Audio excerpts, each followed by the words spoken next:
नबी पाक सल्लल्लाहु अलैहि वसल्लम ने हज़रत अबू बकर सिद्दीक को बुलाया, फरमाया जुब्बा बड़ी बरकत वाला है, इसे पहनकर बड़ी बरकत मिलेगी, अगर मैं तुझे दे दूं तो क्या करेगा? तो हजरत अबू बकर कहने लगे, हुजूर सारी दुनिया में सच फैला दूं। हुजूर ने फरमाया नहीं, तो अल्लाह के राज तक नहीं पहुंचा। हजरत उमर को बुलाया, कहा फारूक आजम अगर आपको दे दूं तो? कहा हुजूर अदल से भर दूंगा सारी कायनात। फरमाया बात तेरी ठीक है, पर राज़े इलाही तक नहीं पहुंचा। उस्मान अगर तुम्हें दूं तो? जनाब उस्मान गनी रज़ी अल्लाह तआला अन्हु अर्ज़ करने लगे, हुजूर अगर मुझे मिला तो मैं हया की छांव कर दूंगा।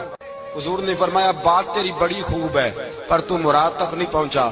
मेरे रसूल ने मौला अली को बुलाया, पास बिठाया, फरमाया अली अगर ये जुब्बा तुझे दूं तो क्या करेगा? हजरत अली ने आंख खोल के हुजूर का चेहरा देखा, अर्ज करने लगे महबूबा अगर मुझे मिल गया तो मैं अल्लाह की मखलूक की पर्दा पोशी करूंगा। हुजूर की आंखों में आंसू आए, फरमाया तू रब के राज तक पहुंचा है, जुब्बा तेरा ही बनता है।